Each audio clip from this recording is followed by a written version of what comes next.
Welcome to KBcast, the podcast for security executives, interviewing people from around the globe on how organizations can operate smarter and stay safer. Here's Carissa Breen.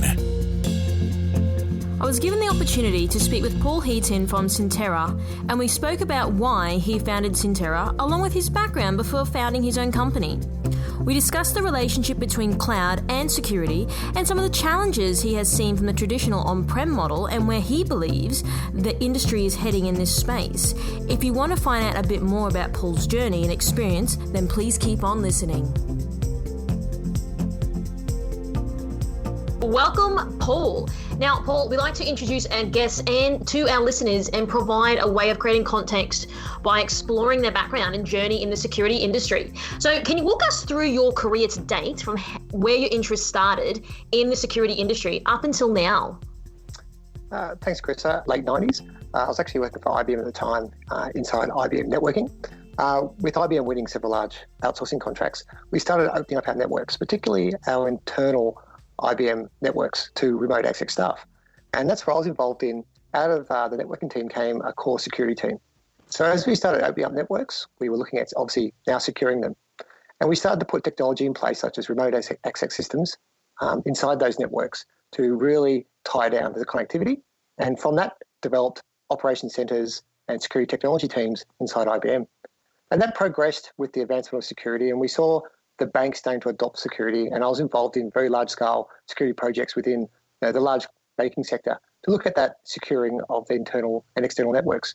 There was a large, I think it was Code Red a long time ago, that's how many years ago it was, in one of the large banks which we're involved in, and that would have been one of the largest IPS deployments in the Southern Hemisphere at the time. So security evolved in IBM for a number of years, as I said, building and managing security operation centers and large technology teams.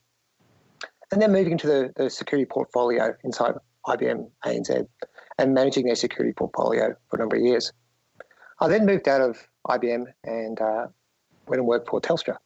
And inside Telstra, I had a great opportunity there to really focus at the start in the consulting business in security, providing services to, once again, the financial sector, airlines and places like that. But there was a great opportunity inside Telstra to start to focus on the government market, where Telstra was obviously very keen to win some large contracts. So I embarked on a very large project in there, which I managed, and we ended up building a whole lot of security operation centres, security facilities for support staff, about 3 data centres, and some very large infrastructure such as the secure internet gateways, which then Telstra leveraged to win several large of their contracts based out of Canberra. And that was a multi-year project and was very rewarding and very encompassing across a whole lot of security technologies and services. And then behind that involved looking at obviously cloud technologies and securing cloud, particularly that higher level of security around that protected and higher data classification. And I worked on that project for a number of years inside Telstra. And then after a while, the project was completed and we won several large contracts, which was fantastic. And from there, I springboarded into a consultancy firm called Mandiant. Now, Mandiant was a boutique cybersecurity firm, if you have not heard of it. Based out of the US, expand their footprint globally. And I was looking at, I managed a team out of ANZ. And the consultancy group was really looking at strategic consulting and really looked at advancing the maturity of large organisations, such as banks, airlines, once again, the larger end of town.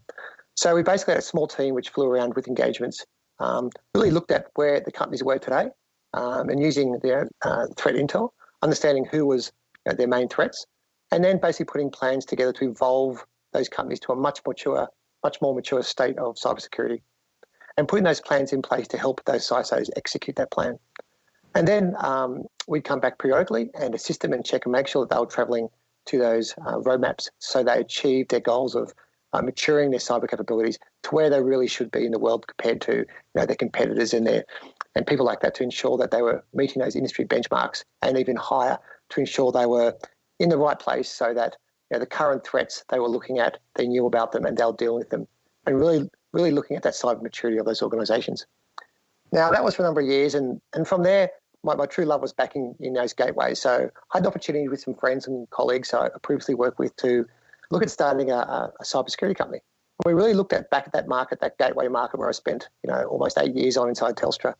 And we saw a unique opportunity where all these gateways, so to speak, which are basically large infrastructure consisting of a series of technologies that are defined and prescribed by Australian Signals Directorate, inside large data centres servicing, obviously, the government departments. And these gateways are mandatory for government departments to use, particularly when using classified data. All the incumbent providers were hardware-based, and we looked at that technology and thought there must be a better way. We've seen cloud adoption at an accelerated rate. We've seen a burst of services available through the public cloud. And we looked at, can we adopt these traditional thinking gateway technologies and services directly into the cloud? And that hadn't been done before. And so we embarked on a very long mission, and through a whole lot of test and dev and hard work, we actually achieved what we went out to do, and that was completely move a government gateway into the public cloud and then start offering that as a service model. And that was a very unique proposition at the time, and still is. We are the only ones to achieve that, and we are still the only company with a full public cloud-based gateway that meets the government's mandated security requirements to process that higher classified data. So I know you founded Centera quite recently. Do you think your time at Telstra, you said you're obviously working amongst that for about 8 years in the secure internet gateways, did that inspire the idea for creating Centera, and because your love for it and you're passionate about it and you can see the real change that you guys were making, and then having that unique spin on it in terms of the government standards? Is that sort of what sparked the whole idea for Centera? Yeah, it was. We definitely saw a need for these gateways in that market, and actually we see that the requirement for these gateways into the commercial space as well. And we saw that these gateways cost many, many tens and tens and tens of millions to build. They were really the domain of the large providers. And they were expensive. So the government was paying a lot of money for these. And of course, they were hardware-based. It took a long time to build, a long time to get the certification processes, and an enormous amount of staff to support these. So I'm really talking about, to me, looking back now, it's an old school solution outsourcing type model where they build large amounts of infrastructure and then basically become a services model on top of that. And it was very expensive, and it's very expensive to maintain. And it didn't meet the nimble, fast, agile requirements we see today. But back then, we were cutting edge. We were virtualizing, where a lot of other providers were not. They were literally going down pure play hardware basis and expand their footprint into these data centers, which the data center people obviously enjoyed. So we went down the path with Telstra of a semi-virtualization type scenario, and it worked very well. It was a fantastic service. They won contracts on it. It was cutting edge at the time. And I worked with some brilliant people and some brilliant minds into that security space and architecture space to create these gateways for Telstra. But lingering back on mind was always, wow, these are expensive. Wow, these are the domain of these large providers who have deep pockets, because the investment's huge. And if the investment's huge, therefore, to recoup the services, they are quite expensive.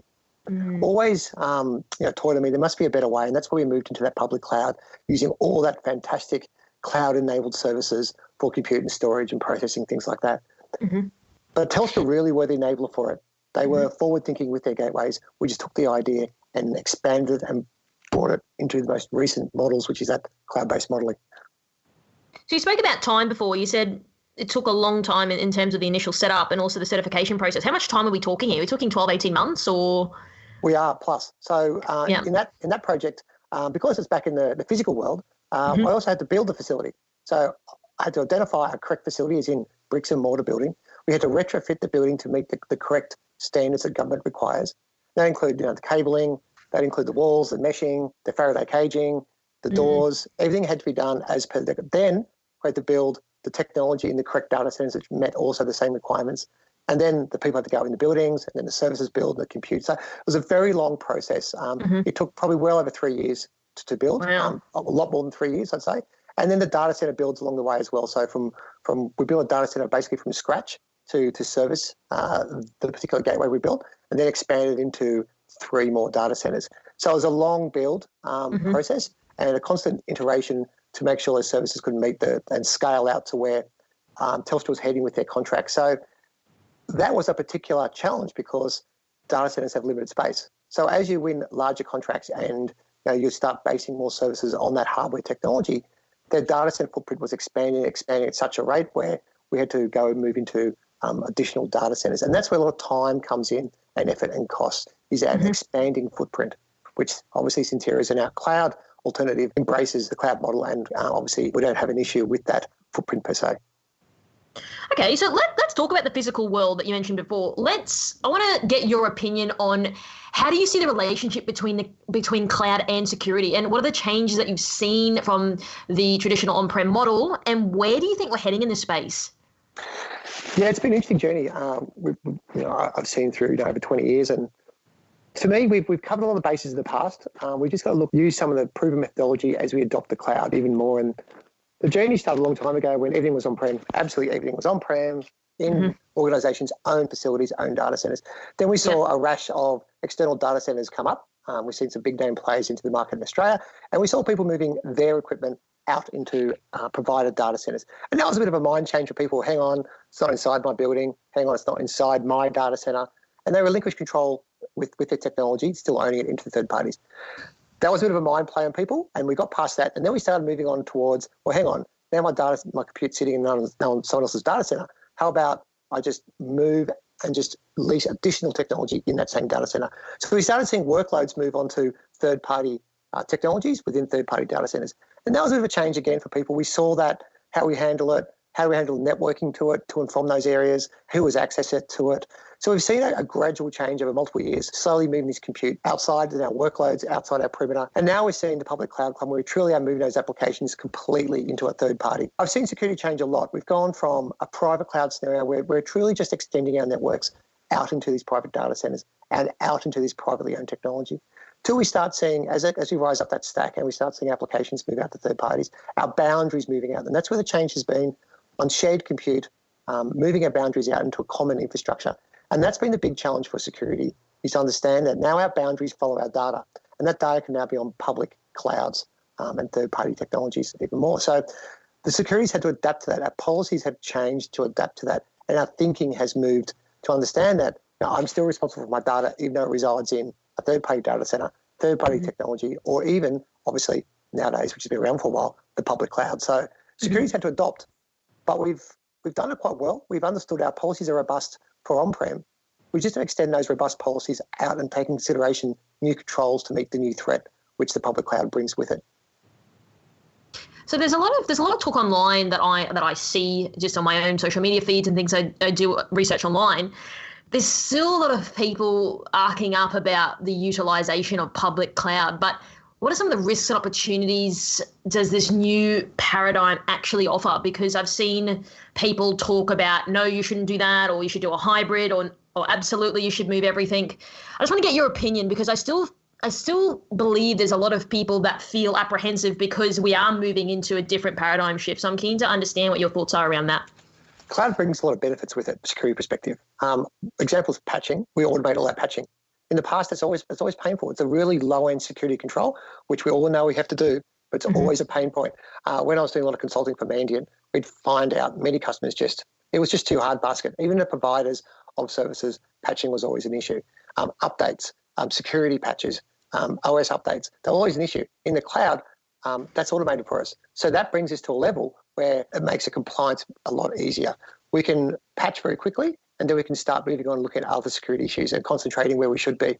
Cloud enables us, as long as we know where our data is, and we follow our corporate policies when it comes to securing our data, we can really do the same thing we used to on-prem, almost containerize it if need be, and really put the controls in place to understand where your data is, or make sure it's safeguarded by that cloud provider. For Centera, who works in a higher level of security around that higher protected type data classification for governments and corporations, we do put our controls in place to ensure that we know where the data is at all times and that there's no data leakages. And that's the big challenge, is the cloud is, public clouds by nature, open to the internet. So any kind of misconfiguration can actually result in large-scale data leakages, which we've seen in the past.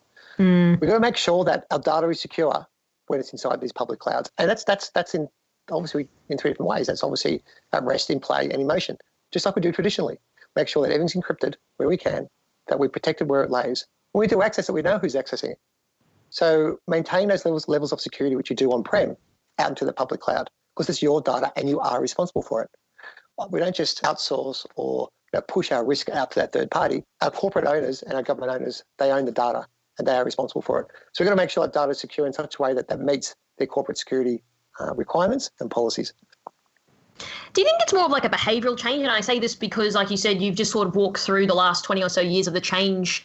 Do you think people over time, this will just be the thing? People won't really challenge it much, but then we'll be on to something else then? I agree. Absolutely agree. The way the technology is moving inside the cloud, we have access to a whole lot of new technologies which we never had before. It'll be machine learning, it'll be AI. Enables us to use that technology the way which we haven't had before, and the compute and the power and the storage behind it. Mm-hmm. Cloud will become and is just part of the fabric of what everyone deals with in a corporate life, in both architecture, security, networking. It is now just part of corporate life. It's not, wow, let me move it to the cloud. Wow, it's in the cloud. It becomes part of the fabric that you use, the technology at your disposal. Cloud is just another mechanism for applications and so on to sit. I don't see a day we'll go back to where we just have to look at, oh my goodness, what hardware do I need for this? Oh my goodness, what network do I plug it into? That thinking's behind. Cloud has been around for a while. If you talk to the newer people in the industry, in architecture particularly, cloud containerization, adopting the right cloud depending on its nuances between different public clouds, it's just at forefront of mind. It's a tool that is used every day, and it should be. The enablement and speed in which you can enable and bring on additional services and grow those services just can't be met with old school thinking. And the networks to the clouds are now no latency issues. So that's been taken off it. So we're about to see what I call almost version 3.0 of our IT infrastructure and IT services. We'll see an acceleration of applications being built on these large end public cloud platforms with scale computing, the storage, the memory. And now with the fantastic tools of machine learning and AI being tapped into, you can really start extrapolating out that data and looking for threats in an automated type manner. And that's where the goal is, I believe, is to start automating using these fantastic cloud tools we've now got available to us in a way that really brings security more under a robust control measure, understanding threats, understanding patterns, understanding where my data is and where it's going, who's accessing me in a fast way that meets today's threats. I know you've got a pretty good lay of the land in terms of compliance and risk assessments for this space. So measures like IRAP and the adoption of CCSL, et cetera, et cetera. But how important are these for businesses, not just government departments? It's hypercritical. We can build these technologies today and we set the rules and we set our procedures in place and we tick all the boxes. You know what happens tomorrow? The threat landscape changes, compliance changes, regulatory issues or challenges change. We've got to keep the robust, got to keep an eye on the prize, got to keep this ongoing compliance and governance over our technology, or over, I should say, applications and where our data resides. It's very important that today's secure may not be tomorrow's secure, because obviously the ever-changing threat landscape, changing ways our data gets accessed, we've got to keep that up. So the ISM, which is based on a whole lot of different standards, is a high tide benchmark, I believe.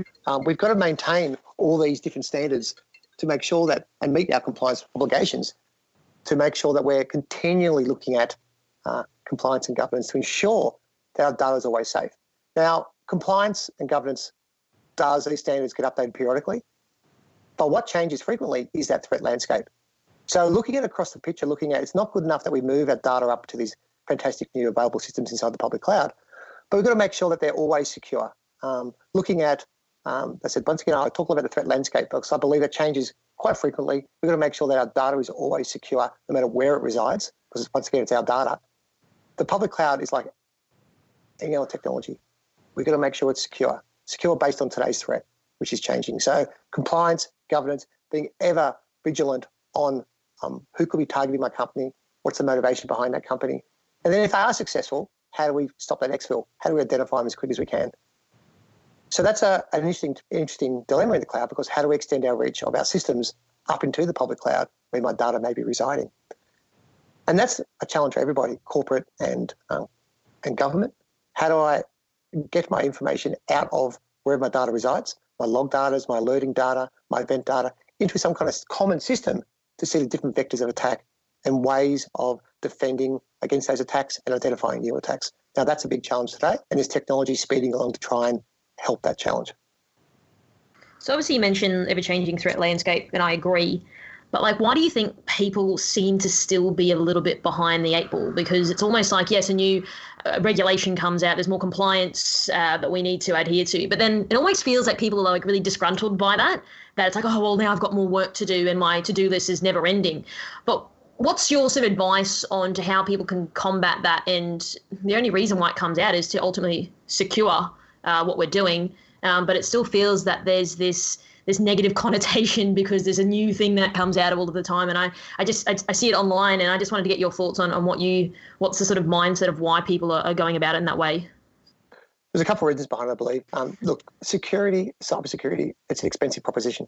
We've always strapped the cash in our industry. I spoke earlier about working for Mandiant, and one of the things we used to do is do a maturity rating of companies.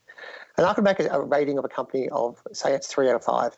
Mm-hmm. And they could spend millions of dollars on the technology and services for cybersecurity and come back and their security rating has actually dropped. Now, why is that? That's because the threat landscape's changed. And they're now having a new vector of attack, which we hadn't seen before. So we've got to spend more money to cover off those vectors. Or understand new ways of attack and spending more money on maybe people to identify those attacks or training. Now, compliance brings a bar up to a certain level, which we must be meeting. Now, that'll be the ISM for the government, which is also a great control for corporate, or let it be an ISO standard, or the NIST is once again a fantastic standard there. That brings a baseline to where we all should be. And I believe that baseline we should be all meeting because it's a level which gives us a certain amount of robustness, and people can't say, I wasn't sure about that. Why should I be doing that? These standards bring us to almost a starting spot, I believe. That's why these compliance targets should be met. But then the ever-changing landscape goes above that. And that's where the big challenge lies is compliance, yes, it's a must. There'd be in the financial sectors, the government sector, wherever there's a compliance standard, they're there for a reason. They're there because they set that minimum baseline if you're going to transact or play inside those industries. It's the above that. So compliance gets us to a level. Obviously, we all know the old adage, just because I'm compliant doesn't mean I'm secure. So it's above the standard we should be reaching. And what we've got to do is, of course, the threat landscape now is there's a lot of bad things going on out in the world in all different areas. It's a whole global play now. The bad guys are using clouds. They're targeting ways which we've never seen before. So that comes back to me always that threat intelligence, understanding who would be looking at my organisation, why would they be looking at it, what are their tools, tactics and procedures.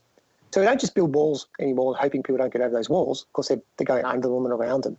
We've got to look at where or who would be interested in my data, my organisation, and try and build our technology in response and our services to that threat we see.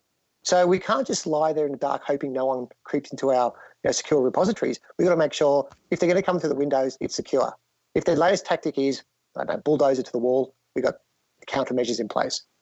It's spending our finite cyber dollars in the most appropriate way at that time. We can't read too much into the future, but we do have enough intelligence now from a whole lot of fantastic sources available, both ones that are given out for nothing to highly paid ones. And we should be looking at a cross spectrum of intelligence, not just one source, obviously, and then really making our budgetary decisions around those threat vectors and what we see is who will be targeting us. But regulatory, yes, to me, baseline, that's where we all should be. We should not be fighting that or dismissing that. Those standards have evolved over a number of years. So they are quite robust. And they're like almost, they're the good behaviours. And we should be meeting those good behaviour levels, the hygiene for our compliance, hygiene for our patching, the minimum technologies in place, our people being checked, things like that. That's just standard to me, hygiene every security person should just be following. That's the normal tide mark. It's above that where we go, depending on where that threat landscape is pushing us, and obviously our budgetary challenges there as well. So you mentioned baseline. So one of the things I'm just super curious about is how many companies out there in Australia do you believe aren't even hitting the baseline when it comes to security? A lot. So I've had the privilege of looking at being basically involved in outsourcing the last 20 odd years. I've had the good fortune of looking at a whole lot of technologies across the globe in varying industries, and they're all challenged. If you've got your data sitting in multiple public clouds, a couple private clouds, on-prem, across multiple regions, my goodness, it is. And put in the mix varying suppliers. Let it be a network supplier, a security technology supplier, an MSSP who's doing your monitoring of your alerts. It's a real challenge because a lot of these people who are responsible for our technologies, maybe the contract wasn't written in such a way where they're mandated to keep up certain levels of security, or they were okay at the time the contracts were written. As we spoke earlier, threats evolve, and now maybe that contract's almost obsolete, but it's got multiple years to run. It's very hard to change. So it's very, very hard to maintain that across organisations. It's a challenge, but it's a challenge we should be always looking at and always trying to meet, because what we're trying to do is get rid of a whole lot of base level threats, and they're compliant to those, and they're the low level threats which we're trying to mitigate. So we should be meeting those levels of compliance, but it is a serious challenge, and it's ongoing vigilance, and that's the hard thing. We need to be vigilant on all our supply chain and the breadth of wherever our data is to ensure we meet those minimum compliance standards and keep banging on to our suppliers that they must meet it. To me, once again, I keep saying that's the minimum standard we all should be meeting, and we should be all trying to attain that or have a plan in place to attain those standards. I think most organisations have well and truly come around to what I think of as Cloud 1.0, as you've just mentioned previously, and the collaborative tools and the core platforms that pop to mind, like Office suites and storage, etc. And I see the development of platforms like yours mimicking infrastructure, sort of like the old infrastructure as a service lexicon as a 2.0 cloud. How can businesses lean in and still make sure they don't get burnt? What's fantastic about the cloud is you can put your toe in the water. So the idea here is that test dev type scenario where, you're not sure what's going on. We can cherry pick the projects, from multiple departments and start building it in the cloud from scratch. Thinking about that security in the cloud from the very start, not just lifting and shifting. We see a lot of organisations lifting their technology and their services and just placing them in the public cloud and saying, I've got no cost saving here. This is really hard. I've got no resources. We've got to start thinking about it. It's an old term again, cloud native. Building these applications directly in the cloud from day one, and thinking about that architecture and application level from day one inside those clouds. Adopting the cloud technologies and services from day one, not just moving up as an afterthought to the cloud. And you can pick these up with small applications, or third parties start building them inside these clouds and start offering them back to organisations. So the beauty of the cloud is it doesn't cost much, right? You can move your applications or build an application in the cloud for very little, with very little risk, as long as the controls are in place. And you can always do this dev environment inside these clouds and start building applications and data repositories and ways of extrapolating data out and presenting to customers in different ways. You can do that independent of any technology investment required, as they used to do on-prem. So that's why I see companies moving quicker and quicker to the cloud, is by not thinking about what the underlying technology is, more thinking about the service like to provide, and then moving directly to the cloud, and then just taking advantage of those cloud services from day one. But obviously making sure it's secure. Another old adage, we've seen a lot, is secure by design, and really making sure it's done from the start inside that public cloud, and understanding if it's up there, we're going to have to protect it, and understanding who's accessing it and when they're accessing it. But if we do it from the start and we think about those controls, cloud adoption should just be a natural progression for these companies. Okay, Paul, really quick. What are 3 top things executives who are apprehensive at moving to public cloud, what can you list off the top of your head that they can take away after this interview today? Public cloud can be just as secure as your on-prem technology and services. The public cloud providers have embraced cybersecurity. They allow people to build on top of their services. So I believe those clouds and the services within those clouds, like Centera's, are probably actually more secure than your on-prem, due to, like I said earlier, there's the patching, the updating, and the ability to turn services on at peak workloads when we see certain events happen. Cloud, the public cloud particularly, is robust, one. It is secure, and building secure applications on top of that stack just shows that we can actually embrace the cloud technologies and embrace cloud services in a secure manner that allows the businesses, or enables those businesses, to grow further and develop new services and better service both the citizens and their customers. Well, Paul, I think you nailed it. It's been an amazing chat. If people are interested to have a chat with you because they loved all the information and knowledge that they got out of this interview, how can people get in touch with you? Sure. Obviously got the Centera.net. You can reach out there. We also have, obviously, myself, we have people in Sydney and Canberra and other capital cities.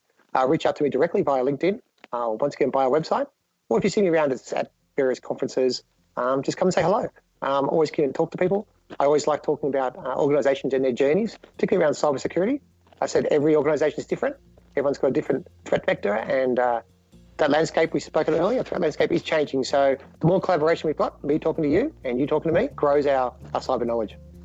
Well, Paul, I really do appreciate you taking the chat with me, and I learned a few things myself, and I'm sure our listeners will as well. Thank you very much. Thank you very much.